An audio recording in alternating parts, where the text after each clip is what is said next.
A very good evening and welcome to all of you dear students. आज के इस class में Wren and Martin की book के chapter 5 noun and kind of nouns को मैं एक्सप्लेन करने जा रहा हूं। आइए क्लास की शुरुआत करते हैं। यदि आप नए हैं तो आपकी सूचना के लिए बता दूं कि मैं अपने यूट्यूब चैनल रिपु सूदन सर पर चैप्टर 1 to 3 and 4 अपलोड कर दिया हूं। उसमें जो एक्सरसाइजेज आए हैं इन पर भी चर्चा डिटेल्ड में हो चुकी है। आज चैप्टर 5 को मैं एक्सप्लेन करने जा रहा हूं। So let's get started.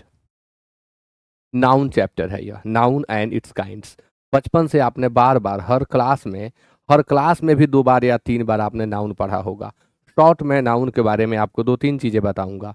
Noun ही सब कुछ है, सब कुछ ही नाउन है। Everything is noun, noun is everything. इस धरती पर, आकाश में और इस धरती के नीचे जो भी चीजें हैं वे सभी नाउन हैं। इसीलिए मैंने कहा एवरीथिंग इज नाउन। इस पूरे ब्रह्मांड का हर चीज नाउन है। जेसी नेस्फिल्ड साहब कहते हैं अ noun is a naming word. A noun is a naming word. वह शब्द जो नाम को व्यक्त करे वह नाउन होता है। मैं अपना एक स्पेशल ट्रिक आपको बताऊं रेन एंड मार्टिन के बुक को एक्सप्लेन करने से पहले कि सी सी टच एंड फील को ही हम नाउन कहते हैं।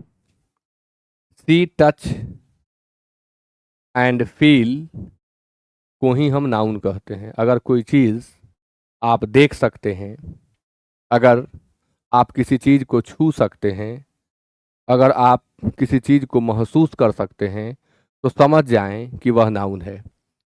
जो दिखाई पड़े वह नाउन है, जिसे आप छू सकते हैं, स्पर्श कर सकते हैं, वह नाउन है, और जिसे आप महसूस कर सकें वह भी क्या है, नाउन है। सी टच एंड फील को ही हम क्या कहते हैं, नाउन। अब आइए रेन एंड मार्टिन साहब क्या कहते हैं इसे देखा जाए। इनके अनुसार a noun is a word used as the name of a person, place और थिंग। जब आप छोटे थे तो आपने यही पढ़ा था कि name of a person, place and thing, इसी को हम नाउन कहते हैं। Name of a person, place और थिंग यानी नाम। इसी को तो जेसी नेस्फिल्ड साहब ने शॉर्ट में कह दिया है कि noun is the naming word. अब वह नेम किस किस चीज का हो सकता है, तो वह किसी पर्सन का नेम हो सकता है, वह किसी प्लेस का नेम हो सकता है, या वह किसी थिंग का नेम हो सकता है। नोट में कहते हैं the word thing is used to mean anything that we can think of. यहाँ थिंग शब्द जो है इसका मतलब उन सभी चीज़ों से है जो हमारी सोच में आ जाएं, जिनके बारे में हम सोच सकते हैं। थिंक ऑफ का अर्थ होता है के बारे में सोचना। Look at the following sentence. Ashoka was a wise king. इस सेंटेंस को देखिए। Ashoka was a wise king, यहाँ दो शब्द कलर्ड है, एक अशोका और दूसरा किंग। ये दो शब्द जो हैं नाउन है। The noun Ashoka refers to particular king, but the noun king might be applied to any other king as well as to Ashoka. इनके कहने का मतलब है, ये क्या कहना चाहते हैं मैं आपको एक्सप्लेन कर दूं। ये बताना चाहते हैं अशोका वॉज अ किंग। इस सेंटेंस के अंदर दो नाउन इन्होंने इस्तेमाल किया, एक अशोका और दूसरा किंग। अशोका शब्द सिर्फ अशोका के लिए अप्लाई हो सकता है या हुआ है, लेकिन किंग अशोका के लिए तो अप्लाई हुआ ही है, साथ ही साथ जो अन्य किंग्स हैं, जो अन्य किंग्स हुए हैं, उन सब के लिए भी किंग का इस्तेमाल हम कर सकते हैं। तो इन दो शब्दों पर गौर करना है, एक अशोका और दूसरा किंग। यही ये यहाँ समझाना चाह रहे हैं। We call Ashoka a proper noun and king a common noun. इनका कहना है कि अशोका को हम प्रॉपर नाउन कहते हैं या कहेंगे, और किंग को कॉमन नाउन। ये तो आसान है, आप जानते हैं कि प्रॉपर नाउन क्या है। जो पर्टिकुलर पर्सन प्लेस और थिंग को व्यक्त करे उसे हम प्रॉपर नाउन कहते हैं। सबको याद है, the name of a particular person, place, thing and animal is called proper noun. And which one is called common noun? The noun that is applied to all its kinds, or the name that is applied to all its kinds is called common noun। वही बात ये यहाँ बता रहे हैं। आइए आगे बढ़ते हैं। Sita is a proper noun while girl is a common noun. ये कंपैरिजन करके, यानी आप सभी को कॉम्परेटिव स्टडी करा रहे हैं दोनों के बीच के डिफरेंस को बताते हुए कि क्या अंतर है प्रॉपर नाउन और कॉमन नाउन में। तो ये यहाँ बताने की कोशिश कर रहे हैं कि सीता एक प्रॉपर नाउन है जबकि गर्ल एक कॉमन नाउन है। हरी एक प्रॉपर नाउन है जबकि बॉ एक कॉमन नाउन है। कोलकाता एक प्रॉपर नाउन है जबकि सिटी कॉमन नाउन है।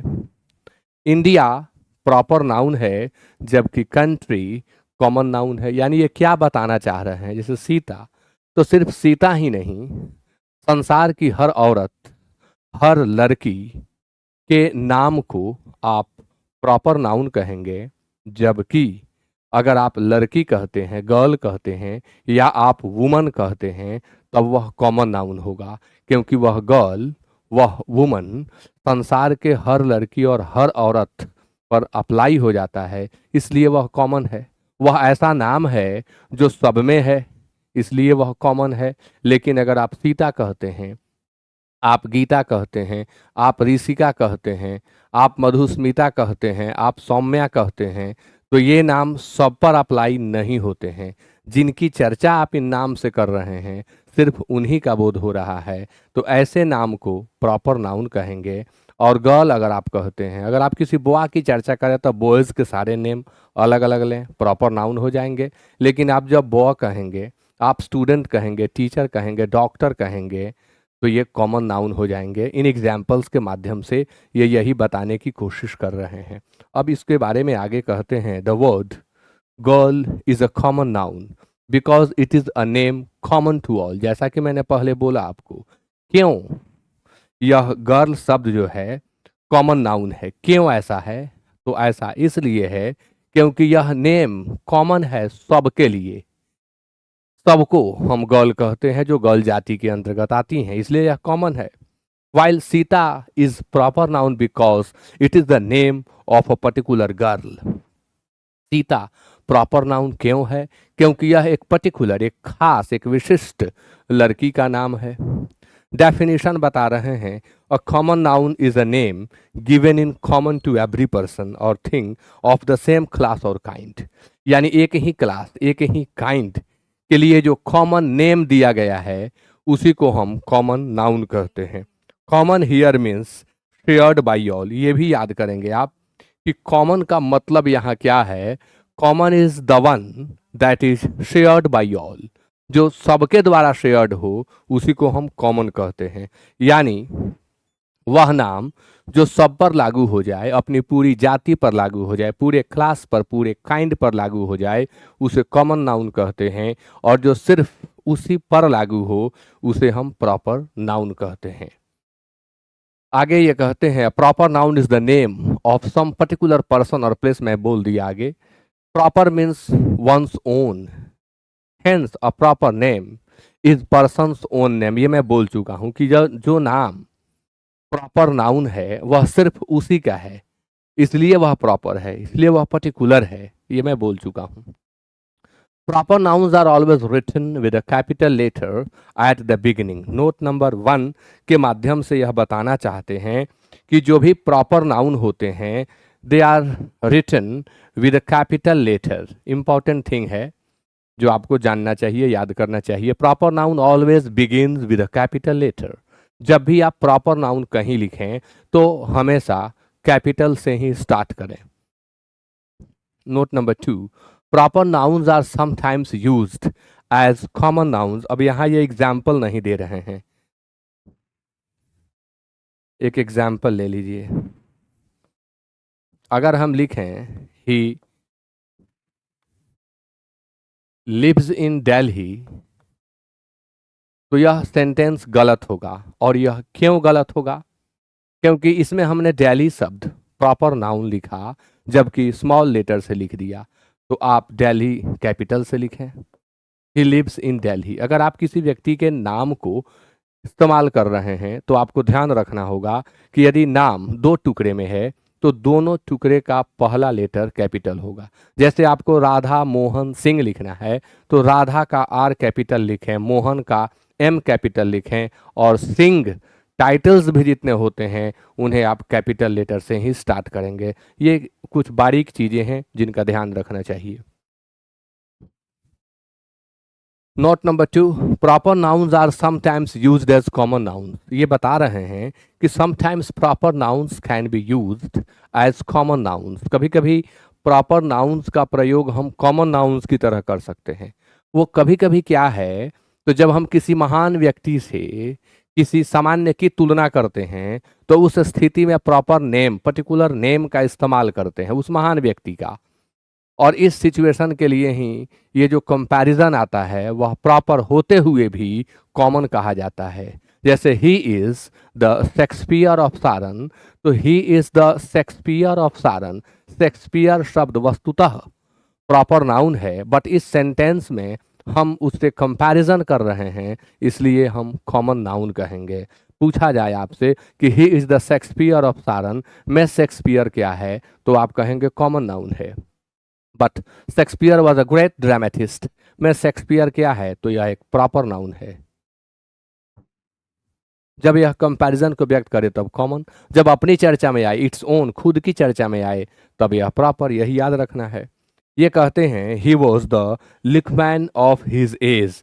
अभी देखो ये जो लिखमैन लिखा गया ये क्या है, तो द वाइजेस्ट मैन। ये अपने टाइम के वाइजेस्ट मैन हैं, और ये नाम इस्तेमाल करके कंपैरिजन किया गया। और ऐसे ऐसे नाम जब इस्तेमाल किए जाएंगे तो इस नाम को आप प्रॉपर नाउन न कह करके कॉमन नाउन कहेंगे। Next one, Kalidas is often called the Shakespeare of India. Often, प्रायः, कालिदास को भारत का शेक्सपियर कहा जाता है। ध्यान दीजिएगा, भारत का शेक्सपियर, शेक्सपियर नहीं कह रहे हैं हम भारत का शेक्सपियर कह रहे हैं। तो शेक्सपियर शब्द तो है प्रॉपर नाउन, बट यह काम यहाँ कर रहा है किसका, कॉमन नाउन का। और कालिदास, एक और नाम आप यहाँ देख रहे हैं कालिदास। कालिदास कौन सा नाउन होगा, प्रॉपर नाउन होगा। ये नाउन की बारीकियां हैं जिन्हें आपको ध्यान देना होगा। इंडिया शब्द आप यहाँ देख रहे हैं, यह एक पर्टिकुलर कंट्री का नेम है, इसलिए यह प्रॉपर नाउन है। आगे बढ़ते हुए,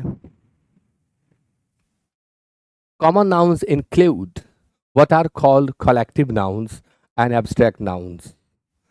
Common nouns include what are called collective nouns and abstract nouns.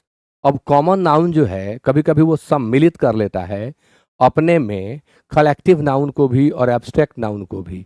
इसका भी इजी ट्रिक आपको दे दूंगा, लंबी चौड़ी कहानी से कोई विशेष मतलब नहीं है, आसान ट्रिक आपको दे ही देता हूं। वह कलेक्टिव नाउन जिसका प्लुरल इजीली बन जाए उसे आप कॉमन नाउन कहेंगे। वह कलेक्टिव नाउन जिसका प्लूरल इजीली बन जाए उसे आप क्या कहेंगे, कॉमन नाउन। एब्स्ट्रैक्ट नाउन भी कुछ हैं जिनका प्लूरल बन जाता है, तो उन्हें हम एब्स्ट्रैक्ट नाउन न कह करके कॉमन नाउन कहेंगे। आगे ऐसी चर्चा इसमें मिलने वाली है। आगे ये बताते हैं, a collective noun is the name of a number of person और things taken and spoken of as one whole.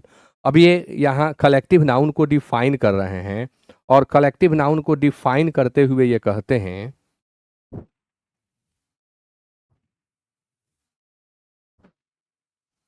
ये क्या कह रहे हैं कि collective noun is the name of a number of person और थिंग्स। तो जब ये नंबर ऑफ लिख रहे हैं तो यहाँ पर्सन के जगह पर पर्सन्स होना चाहिए। पर्सन्स और things taken and spoken of as one whole. यानी कलेक्टिव नाउन क्या है, तो a number of persons, persons के समूह को या हम थिंग्स के समूह को कलेक्टिव नाउन कहते हैं, जिन्हें हम होल मान लेते हैं, जिन्हें हम वन मान लेते हैं। क्राउड एग्जाम्पल ये बता रहे हैं यहाँ आपको कि इसमें क्या क्या आ सकता है। तो इसमें आ सकता है crowd, mob, team, flock, herd, army, fleet, jury and committee. ये इनके द्वारा दिए हुए एग्जाम्पल्स हैं, जिन्हें ये खुद एक्सप्लेन भी कर रहे हैं। A fleet, a collection of ships और वेसल्स। हम फ्लीट किसे कहते हैं? तो अ कलेक्शन ऑफ शिप्स और वेसल्स को। An army, a collection of soldiers. Collection here means group, a group of soldiers को हम क्या कहते हैं? आर्मी कहते हैं। A crowd, a collection of people. The police disperse the crowd. Example के माध्यम से स्पष्ट कर रहे हैं, पुलिस ने भीड़ को तितर बितर कर दिया। डिस्पर्स मीन्स तितर बितर करना। स्कैटर इसका सिनोनिम होता है और कलेक्ट इसका एंटोनिम होता है। The police disperse the crowd, यानी पुलिस ने भीड़ को तितर बितर किया। The French army was defeated at Waterloo. इनमें जो कलर्ड वर्ड दिए गए हैं, ये सभी क्या हैं? कलेक्टिव नाउन है, क्योंकि ये ग्रुप को व्यक्त कर रहे हैं। किसी एक को हम पुलिस नहीं कहते हैं।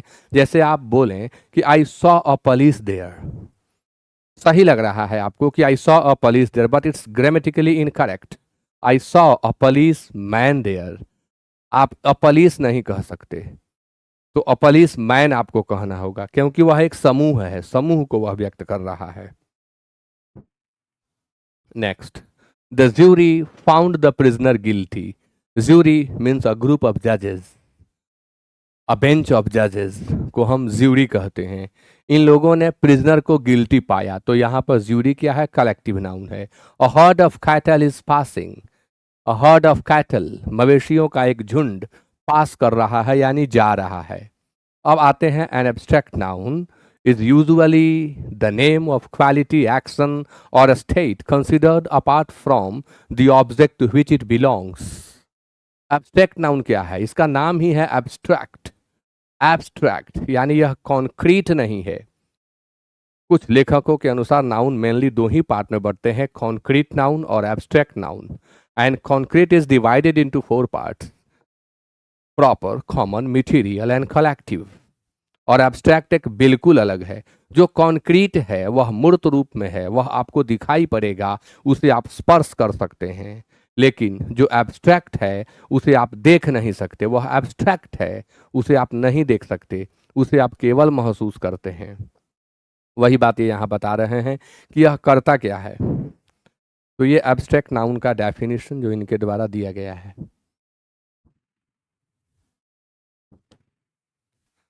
नेक्स्ट है,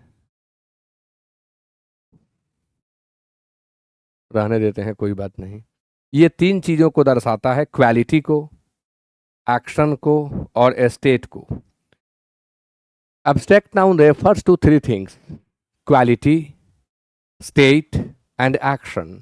क्वालिटी मीन्स गुण, स्टेट मीन्स दशा या अवस्था, और एक्शन मीन्स कार्य। यह 3 चीजों को दर्शाता है। क्वालिटी में आप क्या क्या शब्द देख सकते हैं?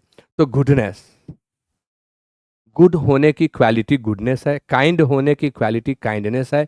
वाइट होने की क्वालिटी वाइटनेस है। डार्क होने की क्वालिटी डार्कनेस है। वैसे ही हार्ड होने की क्वालिटी हार्डनेस है। और ब्राइट होने की क्वालिटी क्या है? ब्राइटनेस है। ऑनेस्टी है, विजडम है और ब्रेवरी है। एक्शन, लाफर नहीं, यहाँ टाइप मिस्टेक है, टी ऐड करिए, laughter. Laughter, theft, movement, judgement and hatred. ये एक्शन है, ये कार्य हैं जो हम करते हैं, एटसेट्रा होना चाहिए। स्टेट, दशा या अवस्था, जैसे childhood, boyhood, youth, slavery, slip, sickness, death and poverty. Poverty गरीबी, पुअर का एब्स्ट्रैक्ट नाउन है। डेथ डाई वर्ब का एब्स्ट्रैक्ट नाउन है। ये दशा या अवस्था, स्थिति को व्यक्त करने वाले शब्द हैं। और जो शब्द क्वालिटी को, एक्शन को और स्टेट को व्यक्त करें, उन्हें हम एब्स्ट्रैक्ट नाउन कहते हैं। नेक्स्ट है the names of the arts and sciences. Example, अब यहाँ इजी शब्द आप देख रहे हैं, इजी एग्जाम्पल के लिए लोग इजी लिख देते हैं, इसका फुल फॉर्म होता है एग्जाम्पली ग्रेटिया। ये आप याद करेंगे, इजी बहुत कम लोगों को याद रहता है।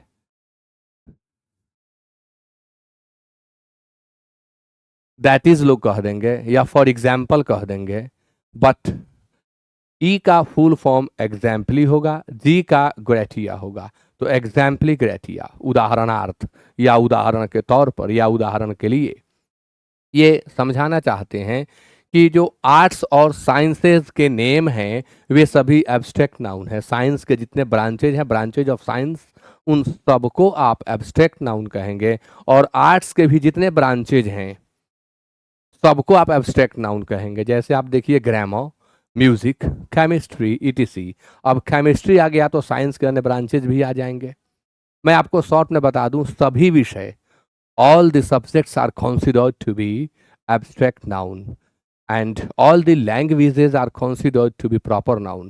सभी भाषाएं प्रॉपर नाउन होंगी और सभी विषय भाववाचक संज्ञा एब्स्ट्रैक्ट नाउन होंगे। कई स्टूडेंट्स कंफ्यूजन में रहते हैं कि कहीं इंग्लिश देखे हैं स्मॉल से लिखा हुआ है, कहीं कैपिटल से, हालांकि इसे कैपिटल से ही लिखना है, लेकिन अगर कहीं ऐसा मिल रहा है तो लॉजिक यही है कि विषय के रूप में आया इंग्लिश तो स्मॉल से लिख दिए, लेकिन वह भाषा के रूप में जब आया तो कैपिटल से लिखे। प्रॉपर लॉजिक उसका यही है।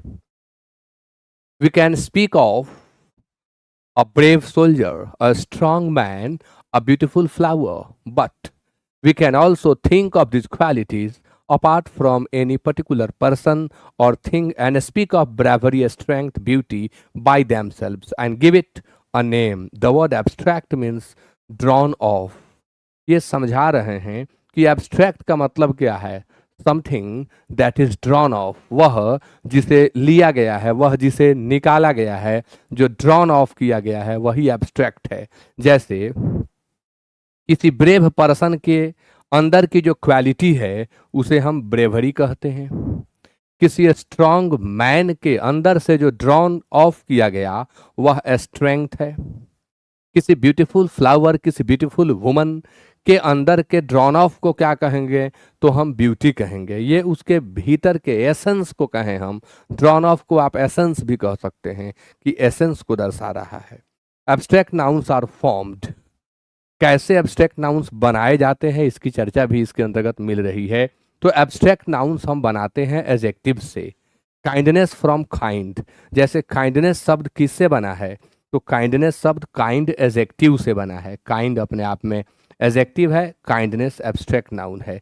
ऑनेस्टी शब्द किससे बना, ऑनेस्ट एडजेक्टिव से। Most abstract nouns are formed thus. इस तरह से अधिकांश एब्स्ट्रैक्ट नाउन फॉर्म किए जाते हैं यानी बनाए जाते हैं। From verbs as, abstract noun और कैसे बनाए जा सकते हैं, तो एब्स्ट्रैक्ट नाउन वर्ब से भी बनाए जा सकते हैं। Obedience from obey, growth from grow, यानी ग्रो शब्द का एब्स्ट्रैक्ट नाउन आप बनाएंगे तो ग्रो का एब्स्ट्रैक्ट नाउन क्या हो जाएगा, ग्रोथ हो जाएगा, और ओबे का एब्स्ट्रैक्ट नाउन क्या हो जाएगा, ओबीडियंस हो जाएगा। तो ओबे और ग्रो अपने आप में वर्ब हैं, ओबीडियंस और ग्रोथ अपने आप में एब्स्ट्रैक्ट नाउन्स हैं। From common nouns as, abstract nouns को हम कॉमन नाउन्स से भी बना सकते हैं, जैसे childhood from child and slavery from slave. Slavery from slave, slave means गुलाम, स्लेवरी मीन्स गुलामी। Another classification of nouns is whether they are countable और अनकाउंटेबल।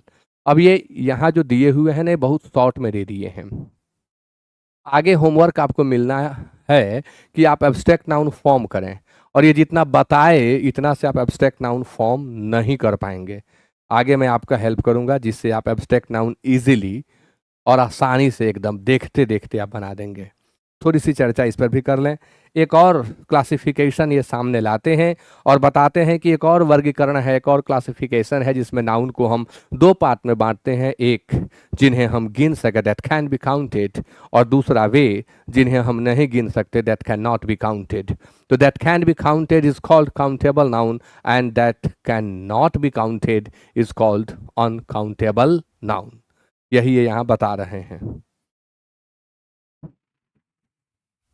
अनकाउंटेबल नाउन्स, या कुछ और बोले हैं इसमें ये, नो। जैसे ये बता रहे हैं कि book, pen, apple, boy, sister, doctor, horse, इन्हें हम गिन सकते हैं, इसलिए ये काउंटेबल नाउन है। और यहाँ ये बोल रहे हैं कि मिल्क हो गया, ऑयल हो गया, शुगर हो गया, गोल्ड हो गया, ऑनेस्टी हो गया, ये अनकाउंटेबल नाउन है क्योंकि हम इन्हें गिन नहीं सकते हैं। यही ये बता रहे हैं। काउंटेबल नाउन्स है plural forms while uncountable nouns don't. एक और अंतर ये सिखा रहे हैं हम सभी लोगों को कि जितने काउंटेबल नाउन्स होते हैं, जितने काउंटेबल नाउन्स होते हैं, इनका प्लुरल फॉर्म होता है, बट अनकाउंटेबल नाउन्स का प्लुरल फॉर्म नहीं होता। We say books but we can not say milk. ये सिखाना चाह रहे हैं कि countable nouns can be used in both forms, singular and plural, whereas uncountable nouns can be used only in singular forms। Countable nouns का प्रयोग हम दोनों रूपों में कर सकते हैं। हम इन्हें सिंगुलर फॉर्म में भी यूज कर सकते हैं और प्लूरल फॉर्म में भी यूज कर सकते हैं, जबकि अनकाउंटेबल नाउन्स का प्रयोग सिर्फ सिंगुलर फॉर्म में करते हैं, प्लूरल फॉर्म में कभी नहीं कर सकते। यानी ये बताना चाह रहे हैं कि यदि आप अनकाउंटेबल नाउन का प्लूरल फॉर्म बनाएंगे तो आपका सेंटेंस होगा गलत। अब यहाँ आया point out the nouns in the following sentences and say whether they are common, proper, collective और एब्स्ट्रैक्ट। तो जब मैं अगले क्लास में आऊँगा तब इन प्रश्नों को एक्सप्लेन करूंगा। ये सभी क्वेश्चंस आपको सॉल्व कर लेने हैं। आपको बताना है कि इनमें जो दिया हुआ नाउन है वह प्रॉपर नाउन है कि कॉमन नाउन है कि कलेक्टिव नाउन है कि एब्स्ट्रैक्ट नाउन है। मटेरियल पर ये चर्चा ही नहीं कर रहे हैं। देखिए एक मैं आपको समझा देता हूं। The crowd was very big. The crowd was very big, यहाँ एक ही शब्द क्राउड, भीड़, यह जो है कलेक्टिव नाउन है क्योंकि एक ग्रुप को दर्शा रहा है। देखो एकदम कम शब्दों में आपको जल्दी बता दूं, इसके लिए आप बहुत आसानी से कर लेंगे। प्रॉपर नाउन खास नाम होगा, कॉमन नाउन वह नाम होगा जो सब पर लागू हो जाए, मटेरियल नाउन तो ये पूछ ही नहीं रहे हैं, लेकिन जो मैटर में पाए जाते हैं, जिन्हें हम गिन नहीं सकते, जिन्हें हम मापते हैं और तौलते हैं, उन्हें हम मटेरियल नाउन कहते हैं। जो कलेक्टिव नाउन्स होते हैं वे समूह को दर्शाते हैं, ग्रुप को दर्शाते हैं। और abstract noun drawn of, essence है, एब्स्ट्रैक्ट है, क्वालिटी है, स्टेट है और एक्शन है, उसे हम एब्स्ट्रैक्ट नाउन कहते हैं। तो आपको इन सारे क्वेश्चंस को सॉल्व कर लेना है। नेक्स्ट क्लास में मैं इन सभी क्वेश्चंस को एक्सप्लेन करूंगा। इन सबको आप सॉल्व कर लेंगे नोट करके अपनी कॉपी में।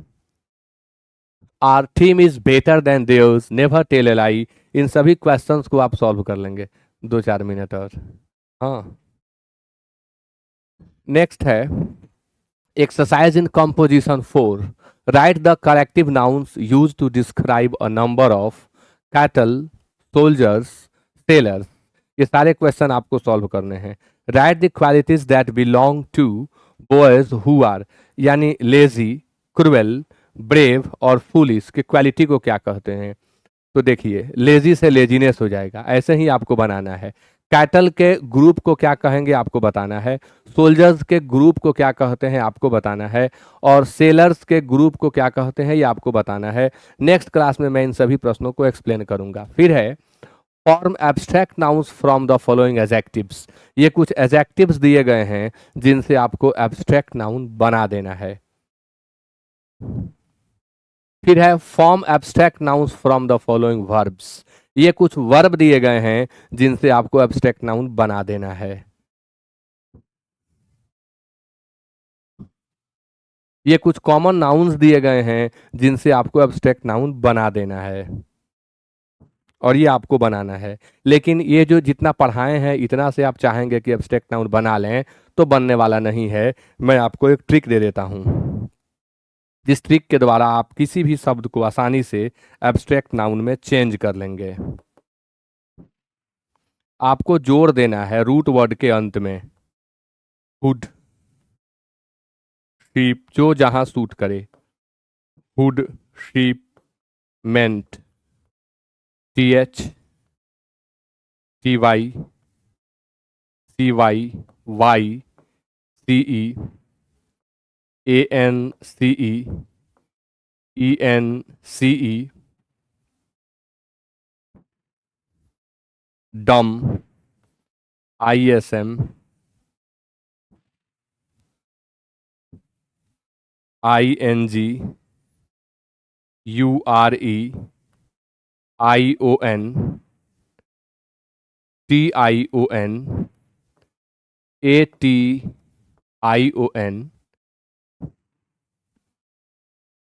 Hood, Shipment, THTYCYY, CEAN, CENCE, DUM, ISM, ING, URE, ION, TION, ATION, ERY या RY,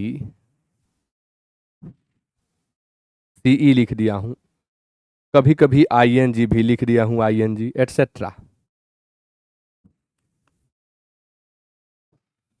ये कुछ सफिक्सेस हैं जिनका प्रयोग करके आप वर्ब को, कॉमन नाउन को, कलेक्टिव नाउन को और अन्य रूट वर्ड्स को इजीली एब्स्ट्रैक्ट नाउन में बदल देंगे, इजीली। बस इतना समझ आपको होना चाहिए कि कौन सा सफिक्स कहाँ सूट करेगा। तो आप कोशिश करें, बनाएं। नेक्स्ट क्लास में जब आऊँगा तब इन क्वेश्चंस को मैं एक्सप्लेन करूँगा।